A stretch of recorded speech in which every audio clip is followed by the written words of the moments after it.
My name is Julia Hayes. I am 28 years old.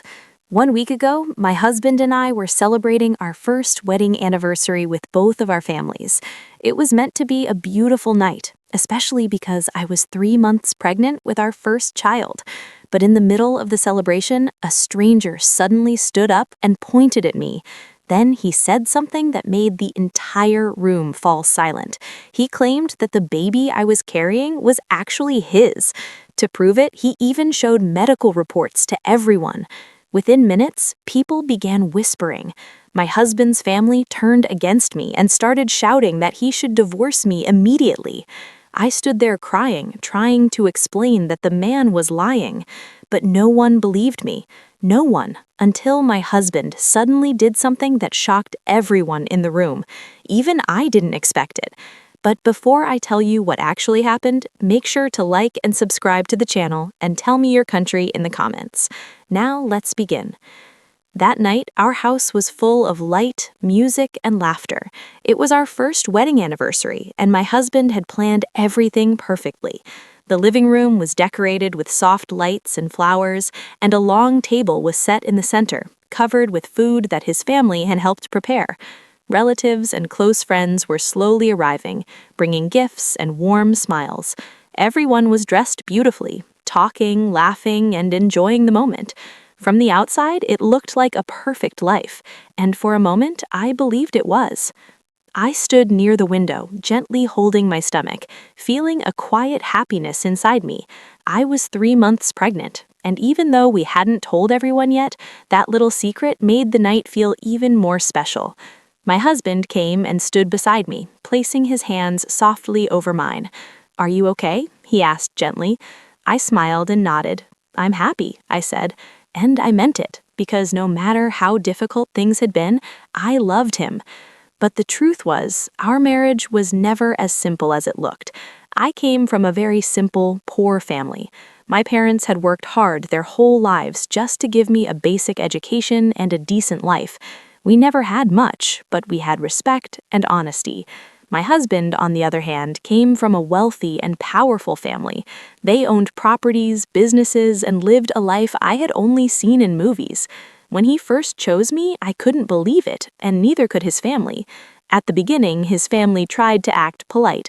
They smiled, spoke kindly, and welcomed me into their home. But slowly, things began to change. Their words became sharper. Their smiles became colder. Sometimes it was small comments. "She doesn't really fit in here. Her background is different." And sometimes it was more direct. "People from her level don't understand our lifestyle." I tried to ignore it. I tried to adjust. I changed the way I dressed, the way I spoke, even the way I behaved in front of guests. Not because I wanted to, but because I wanted to be accepted. Because I loved my husband, and I didn't want to create problems between him and his family. He always told me the same thing. "Don't listen to them. I chose you." And I believed him. That night, as the celebration continued, I noticed his family watching me again, whispering quietly among themselves. I pretended not to see it. I focused on the music, the laughter, the guests. I kept telling myself, "Tonight is special. Don't let anything ruin it." After some time, my husband stood up and raised a glass. The room slowly became quiet. He smiled and thanked everyone for coming, talking about our first year of marriage, about the future, about the life we were building together. As I listened to him, my eyes filled with tears. For a moment, everything felt right. But just as people began clapping, something unexpected happened. A man I had never seen before slowly walked into the room. At first, no one paid much attention. People thought he might be a late guest, but instead of greeting anyone, he walked straight toward the center of the room. Then he stopped and turned toward me. His eyes locked onto mine in a way that made my heart feel uneasy. The room slowly grew quiet again. Confused whispers spread among the guests. Before anyone could ask anything, the man raised his voice and said, "I'm sorry to interrupt this celebration, but everyone here deserves to know the truth." My heart started beating faster. I had no idea who he was or why he was looking at me like that. Then, without hesitation, he pointed directly at me and said, "The baby she's carrying is mine." For a second, the entire room went silent. Then suddenly, whispers started spreading everywhere. People looked at each other in confusion, trying to understand what they had just heard. Some thought it might be a joke, but the serious look on his face made it clear that he wasn't joking at all. I felt like the ground beneath my feet had disappeared. "I don't even know you," I said, my voice shaking. But the man didn't step back. Instead, he looked around at everyone and spoke louder. "I had an affair with her," he said confidently, "and that baby is mine." Gasps filled the room. My heart started racing. "No, that's not true," I cried. "He's lying." But before I could say anything else, he pulled out a file from his bag. "If you think I'm lying," he said calmly, "then look at this." He handed the papers to one of my husband's relatives. Within seconds, people gathered around. "These are medical reports," someone said. "They clearly match the timeline," another voice added. "And look at this," someone else whispered. The man then took out his phone and showed photos of us together. I froze. Those pictures, they looked real. Too real. "I don't understand," I whispered to myself. "I've never met him." But no one was listening anymore. The room was no longer filled with celebration, it was filled with judgment. My husband's mother stepped forward, her face full of anger. Before I could react, she slapped me hard. The sound echoed across the room. My head turned to the side as tears instantly filled my eyes. "This is disgusting," she said. "You brought shame to our family." "I didn't do anything," I cried, tears rolling down my face. But she ignored me and turned to her son. "End this now," she said sharply. "Divorce her immediately." Other relatives joined in. "We always knew she wasn't right. Look where she comes from. This is exactly why we were against this marriage." Each word felt like a knife cutting deeper into my heart. I looked at my husband, hoping he would say something, hoping he would stop all of this. But before he could speak, the man stepped forward again. "I didn't want to expose her like this," he said, acting calm, but I couldn't stay silent anymore. That was it. Something inside me broke. "Stop lying!" I shouted, but in the very next moment, my husband suddenly stepped forward. His face was no longer calm. He walked straight toward the man, and without warning, he grabbed him and pushed him back hard. "Enough!" he shouted. The entire room froze again. Before anyone could react, he punched the man, making him stumble to the side. "How dare you come into my house and say this?" he said angrily. Then he turned toward everyone. His voice was firm. "I know my wife," he said. "I know her better than anyone in this room." A heavy silence filled the air.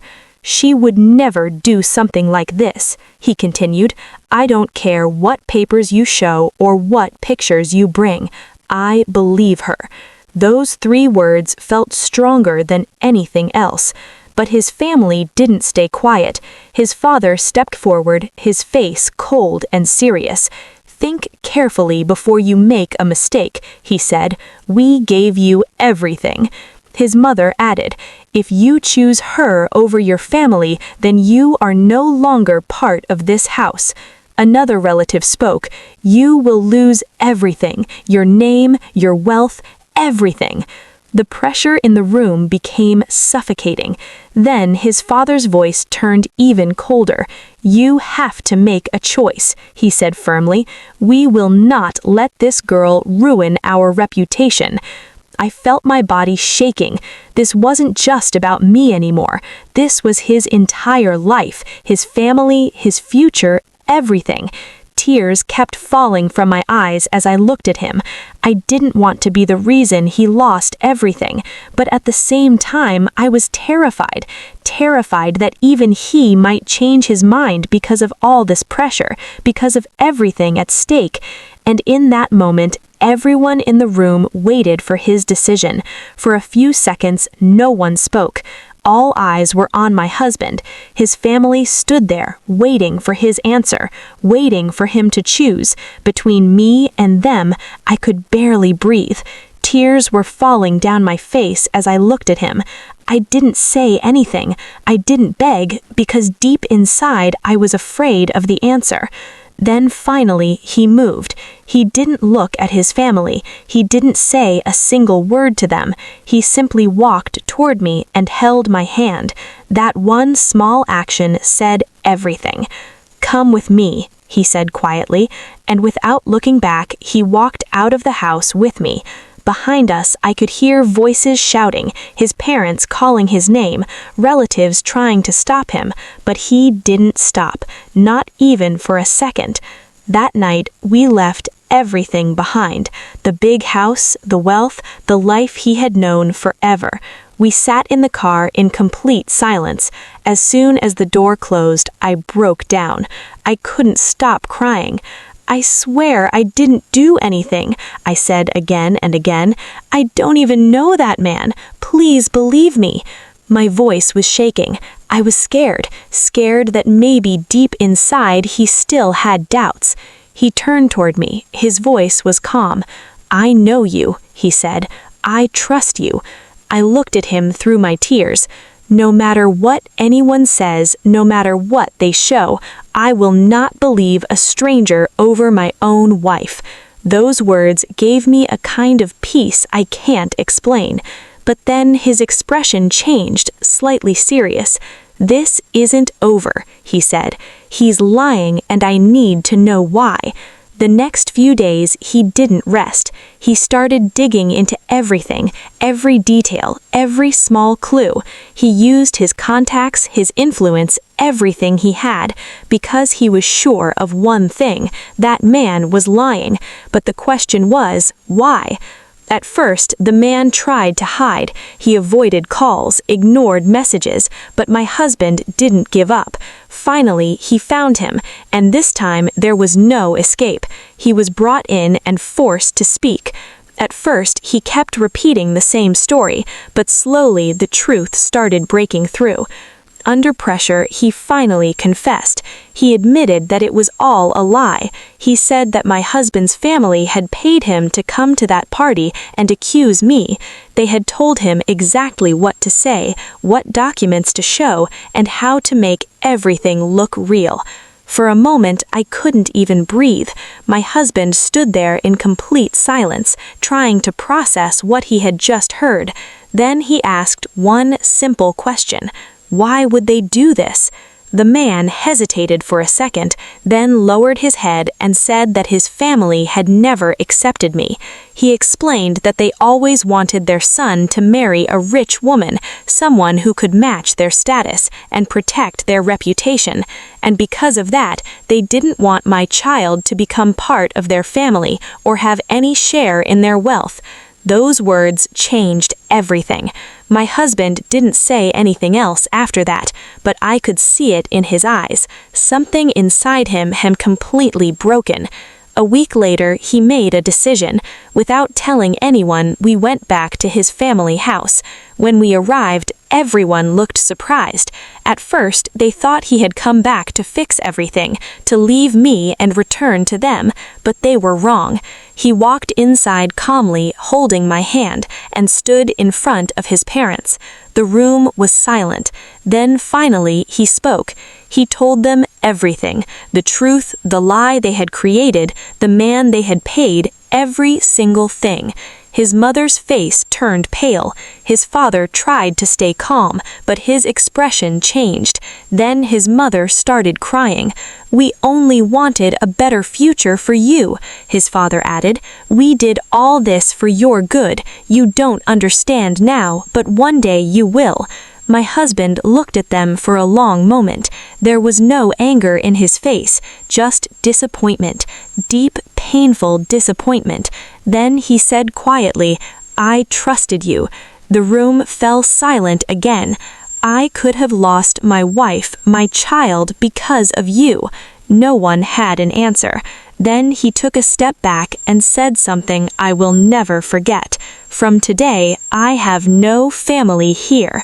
His mother broke down completely. His father tried to stop him, but he didn't stay. He didn't argue. He didn't look back. He simply held my hand and walked away forever.